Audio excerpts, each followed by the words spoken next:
Welcome to Meeple, uniting players around the world. A 30-minute exploration of PJ and Gareth's boardgame experiences from across both sides of the Atlantic.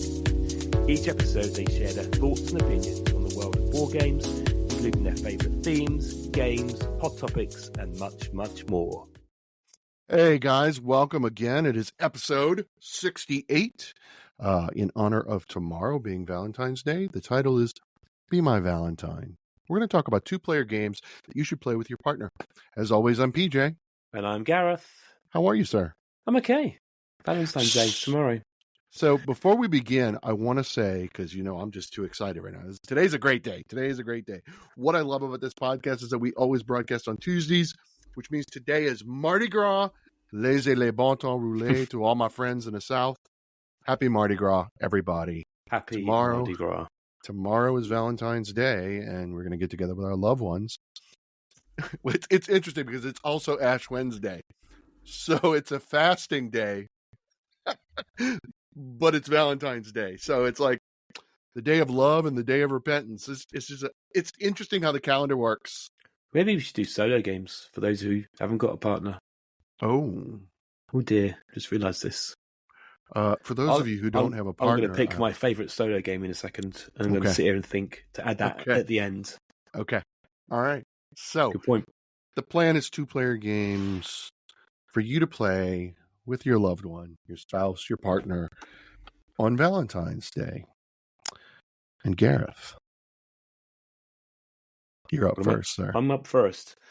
So, this is a new game to our collection. I say new. I think it might have been before Christmas. But This is Sky Team. Yeah. Which I still think is quite hard to find. I think the print run second print run hasn't hit the ground, but hit the ground, taken off or landed, maybe, if we're talking about Sky Team. Hit the skies. So a two-player cooperative game where one of you is the pilot, the other is the co-pilot, and you're supposed to work together to land planes. Sounds easy. I hear that you and Katie argued. You can tell me that story in a minute. So it's purely two-player. You've got components-wise, it's really nice. It's got a nice little dashboard. One player is seeing one side of the board, I guess. It's got that landing, the wheels. The other person's got the flaps. You both roll your dice, and you need to put those on the board. Trying to often, like, if both of you got to put one for like kind of the balance of the plane. So if somebody you can't discuss what you're going to do. So, or you can before you start playing. Once you roll the dice, there's no discussion. So I put a 4 down, Carrie puts a 5, slightly misbalanced, and we just turn the plane. We balance off to the left. Of course, if you like that at the end, tilt, right? It's a tilt. That's it, the tilt. If the tilt is not balanced by the time the runway arrives, which is over maybe 6-7 rounds, then of course you're going to crash. And you've got the speed, so you've got the like kind of how fast you're going. So again, if you haven't slowed down enough by the time the plane gets to the runway, you overshoot, or you ditch it into the land before the runway. So we played this game quite a few times, even on easy, until we actually succeeded. And then you've got other planes to navigate out of the way and move them. It is really fun, really good, solid two-player game. Perfect Valentines, and you do need to work together, but there obviously is a bit of luck with the dice. You have coffee, so you can mitigate. You can use coffee to mitigate, adjust dice rolls. So it's definitely worth checking out. Plenty of what's the word? So you play the first game and it's landing, and then you open up the rule book and you've got taken. I think it's taken off, or it's what do you earn? My brain's gone blank. I don't know, stuff. but you get more stuff to do, and you land at different airports at different difficulties. Yeah, and the red and green. Sometimes they're really short. So worth checking out. Sky Team 2023. Rank 2.05 out of 5. So PJ, how this? And it's 50 minutes. It's a quick game. I mean, you can play a couple of games. It could be even quicker. Okay, Sky Team's a great game. I, however, do not believe it's a good Valentine's Day game. Why? Wait, I don't think it's a good Valentine's game because it has the potential of risking your relationship with your spouse. Katie and I played this several times, like you. We played it 4 or 5 times, and she will not play it with me ever again. I see. I think it's the pilot. I wouldn't say it's not a Valentine's Day. Clearly, one of you's who was trying to run the game. She's mad at me. She's mad at me. I could never do anything right. The problem is you can't speak. So, yeah, it did not go well. But then I played it with my friend David on a regular night. He and I played it, and the first game didn't go very well because I was trying to teach it to him. He's like, "Let's play that again." And yeah, so I guess with my friend David, he and I can communicate well and work together. But with my wife, I'm not going to say a word. I'm not saying a word. I just say, go check it out. It's a great 2-player game. It is. It is a great game. It'll be a good lesson in communication. Yep. You've got to be able to communicate. Good. I wouldn't play it on Valentine's. Swiftly moving on. Yeah. So we're going to move on to something a little bit more romantic, at least in theme anyway. And that's Paris, City of Lights. Beautiful tile placement game. 2 phases to the game. Yeah. The first one is the beauty of the game, where this game really shines. Everyone hears me say this, is that the bottom of the box, is the board in which you play.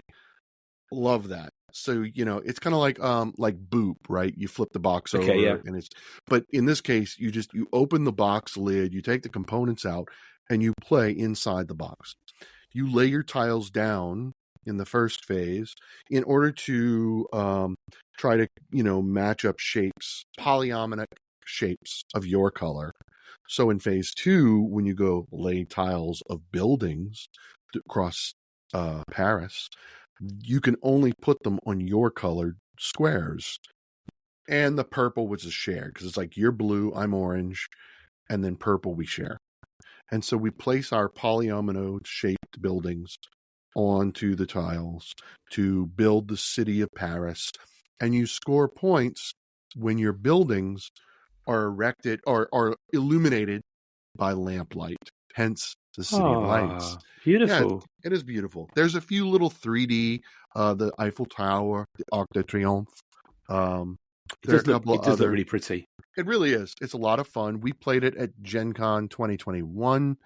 Then we got the expansion for it, which came with all the 3-dimensional buildings. It's beautiful.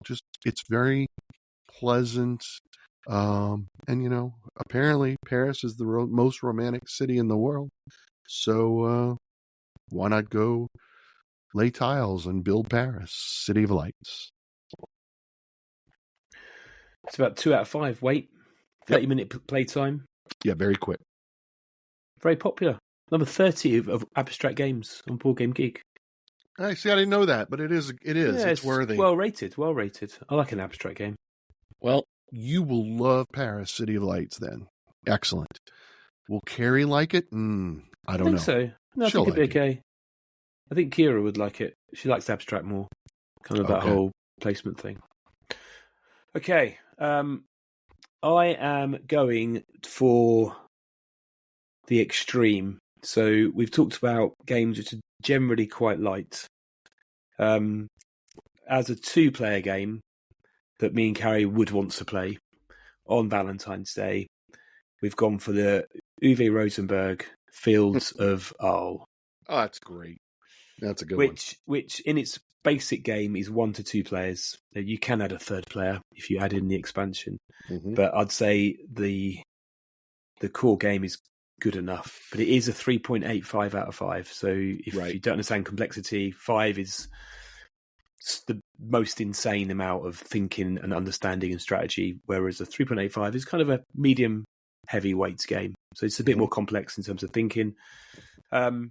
You are a farmer in East Frisia, and it's got flax, and you've got to clear the land, you've got to build dikes. Some people describe Fields of Arle as a sandbox worker placement because there are so many spaces to go. which everything from drying out the bogs, harvesting peat, creating more fields for your livestock, building buildings, developing your tools so you can do more things better. Obviously, there's livestock to grow as well. If that wasn't enough, you've got to travel and prosper to neighbouring villages and finding buyers. There's multiple paths to victory with this one, but it is one of Carrie's favourite games. Okay. So it is a delight to play. It doesn't hit the game table as often because the setup is a bit of a beast.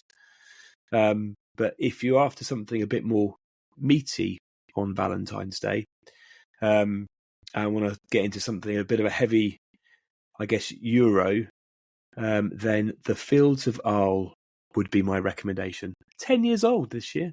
Yeah. 10 years old. Between an hour and 2 hour get playtime.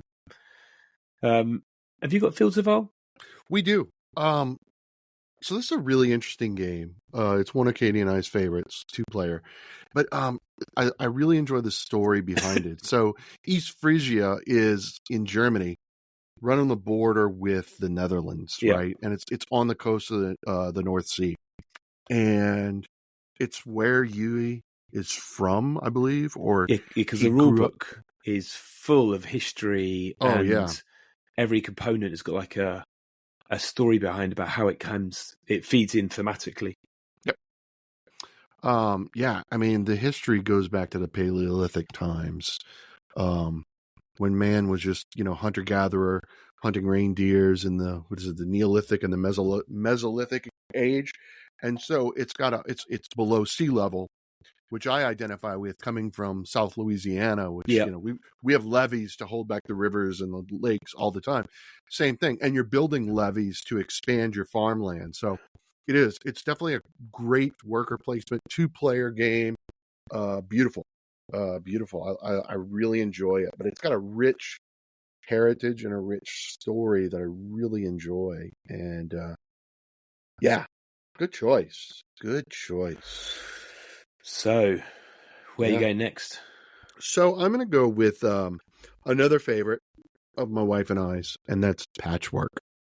Now, there is, in fact, a Valentine's Day reskin of Patchwork. So you could play that on Valentine's Day, which would be very appropriate thematically. Patchwork's really cozy. That seems to be... That is an adjective that we've been seeing used a lot to describe a lot of games recently across all the social media platforms. Cozy, right? It's been used to describe Mythwind and other games recently. So maybe I want to stay away from that. It's delightful. 2-player only, as you know. It's been around for a while. You're laying polyomino tiles. Who doesn't love tile placement? Any listener of this show knows that it's my favorite mechanic, right? Because this is 10 years as well. This is 2014. Yeah. Was this one of the first? It probably wasn't polyomino games, but I seem to remember it made it. It may very well be. Certainly was around when that mechanic started to take off. So you place all the tiles because you're fashioning a quilt. Yeah. And you place all the tiles in a circle around the main board, which is like a track for your player count. And you have a board in front of you. So you're going to use buttons as your currency to purchase tiles around the board, but you can only purchase amongst the first 3 of like the token. There's a name for it. I'm not a quilter or sewing, so I think there's a term for it. But anyway, and you can purchase those and place them on your board, which then forces you to move around the center board. But the tiles that you place on your quilt, the ones that have buttons printed on it, when you cross the button on the middle board, you get more buttons, which is your currency to purchase more tiles. And so you want to try to fill up your quilt as much as possible. You get negative points at the end of the game for vacant squares on your quilt. So you want to do that. You want to make sure you get buttons, and you want to make sure that you I play that just today with Katie. It's really accessible game, isn't it? I mean, it's really accessible. Yeah. There's a Halloween themed Patchwork. There's an Americana themed patchwork. There's the basic patchwork. There's Valentine's Day. I'm sure there are others. Valentine's was last year. Yeah. And then we've upgraded our buttons to proper blue buttons. It's a lovely game just to add a little bit of enhancement to. Absolutely. You know it. You got to have real buttons because it's a lot more fun than little cardboard tokens. I get it. But yeah. So Patchwork's my number two-player game for Valentine's Day. It's definitely going to hit our table. Actually, it hit our table today, so most likely Paris is going to hit our table tomorrow on Valentine's Day proper, right? So yeah, good choice, very good choice. And I've got some other games I think I'd shout out that we would add to the list. Obviously, we had Patchwork, so you've covered that. Yep. I think what episode did we do 2-player games? Episode 7, was it? Episode 7. So we're going back.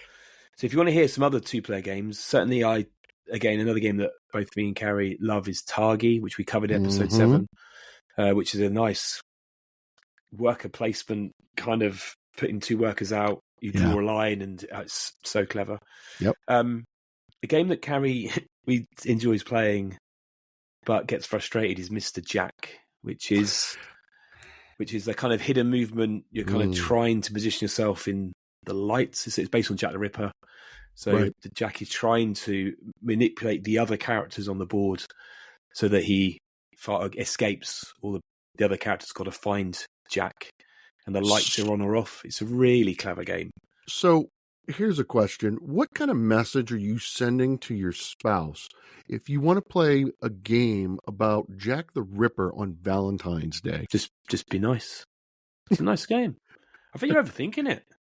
Overthinking it? Okay. Yeah, it's just Mr. Jack. It's just a game. I wasn't out for sort of murder or anything, have we? Well, but I mean, you know. What else have I got on my list that I was thinking about? Hive.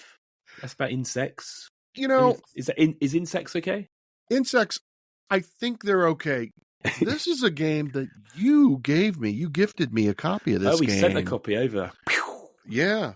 When Diz came to stay with us back in September, and we played it David and I played it Thursday night. We played like maybe 3 or 4 games of that. It's so quick, so portable, and so many ways to play. So if you haven't played Hive, it's a 2-player insects.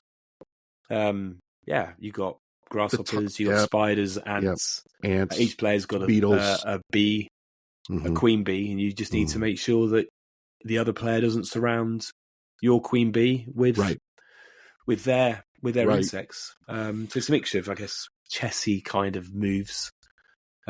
Each insect moves differently. Yep. And you've got to stay connected to the hive, so they all have to. You can't have breakaways. They all have to be attached all the time. That's a great description. Chess with hexagons. Pieces. And they all move differently based on the insect that's printed on and the top. hive moves. It's brilliant. It's genius. And unlike chess, where you're trying to remove the king, you're trying to surround the queen. The queen. Yeah, and sometimes you can trap yourself because you can lock. You can put because you've got to be connected to the queen. Right. Before you know it, you trapped yourself and the queen. So it's absolutely genius game. And the other one I've got here would be Santorini, which is an older game now, but similar. 2 players. You're playing, trying to build the towers of Santorini up and down and not be landed on by the other player. So it's just trying to always keep out of the way, which is a very popular game as well. It looks great for Instagram photographs. It is, but we sold it. Did you? Yeah, it is. It is. I'm going to be nice. It's boring. It is really? So boring. It's so boring. Even with all of the variation on the character cards. Yeah, it's just like there's so many better 2-player games that we would prefer to play. We're like, why even keep this? So we pitched it. I'm going to have to play that with you. Show it properly played. All right. Maybe you'll see how boring it is too, and we'll sell that game. Never sell it in the collection. What else did you have on your list? So I was going to talk about Far Away by Cherry Pick Games, but we did talk about it in episode 7. So That's another one that's challenging because, when you're on the same tile, you can talk to one another. But when you leave, you can't, like in Sky Genius. Team. So good. You could get into a lot of trouble with that. And this is it's not really a theme. It's not really a mechanic. I love 2-player games just in general. So there's tons of them out there. What do we play? We played So Back by Pandasaurus Games. Again, we talked about that in episode 7. What else? I mean, there's so many 2-players. Star Wars Rebellion's great. Yeah, it's on my list. But it's a long game. Yeah, I mean, Fields of Isle is short compared to what could be a Star Wars Rebellion. Star Wars Rebellion is a great 2-player game, but it is not a good example of a Valentine's Day game for myself and my wife, especially with Valentine's being on Wednesday. So it's like, you come home after work. Do I want to sit down and play a 3-hour game from setup to finish? There's always War of the Ring. War of the Ring? I've not played it, but 3 or 4 hours. Yeah. Yep. Only one person can win. Hopefully it's not the bad guys, which is what happened to me. I'm trying to look at my shelf. I'm trying to think other 2-player games.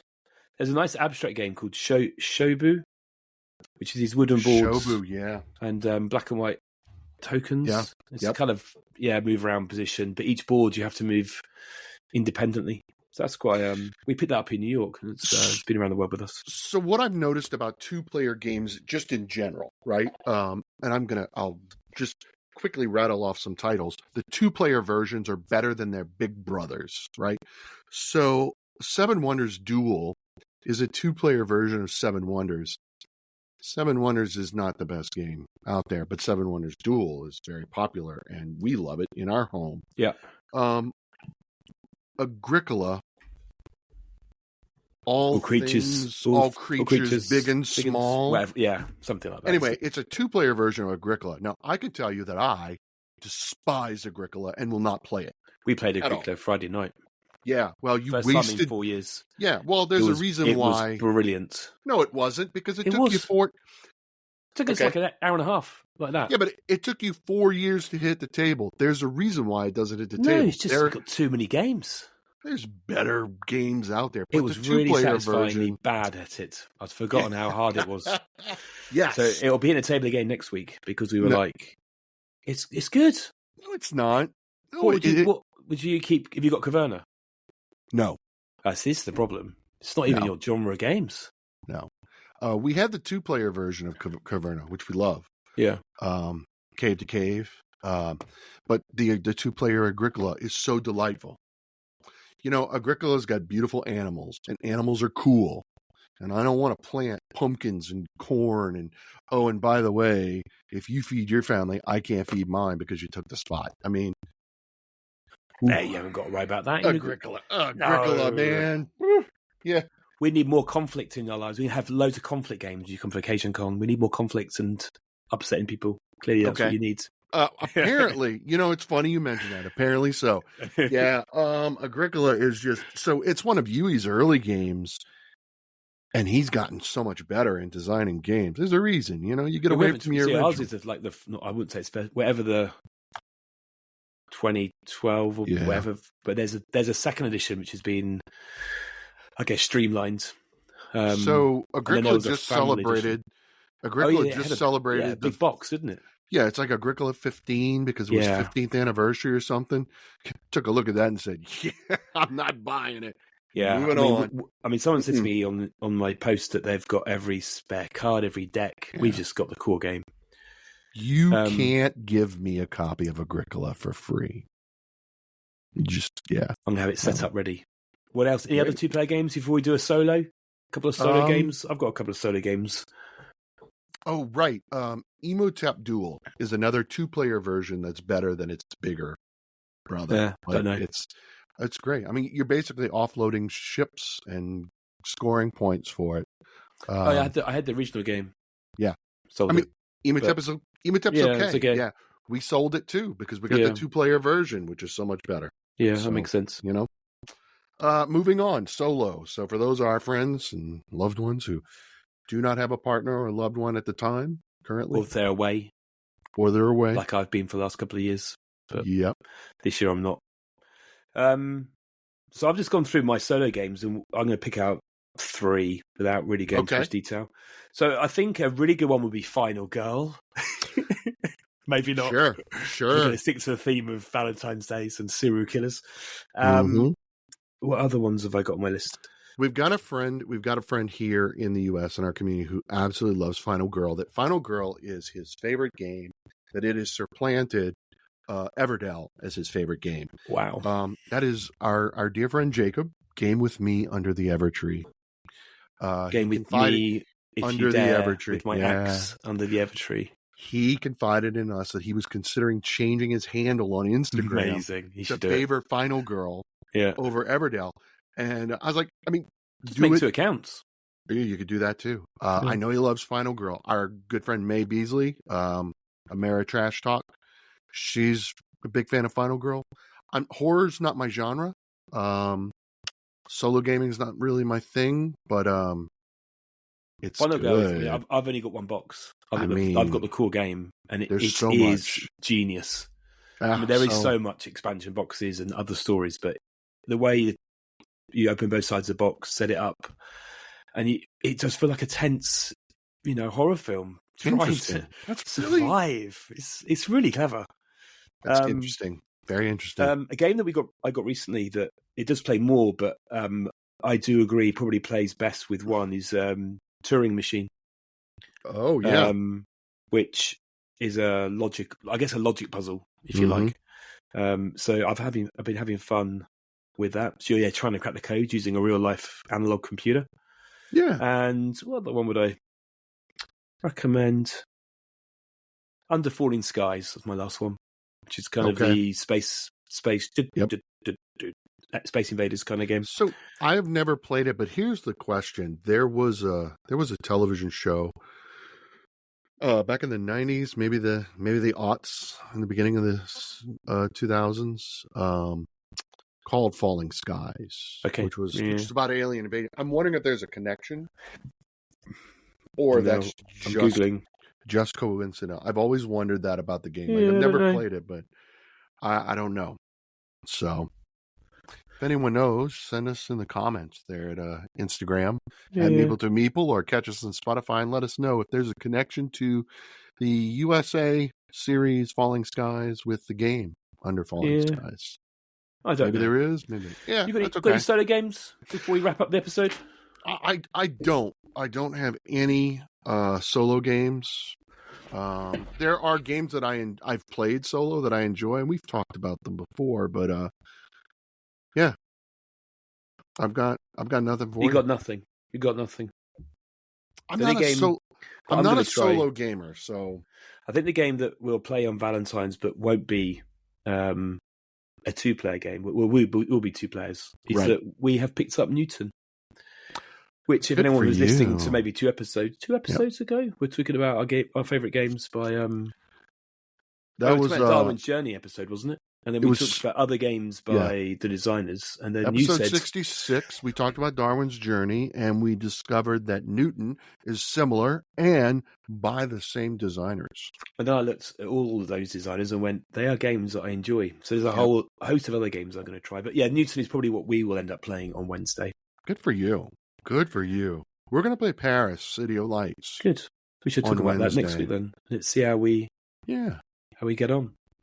Yeah. So with that, I guess we both wish everyone a happy Valentine's Day, whether you're celebrating with your partner or you're going to hang out and do some solo gaming or whatever it is you're going to do.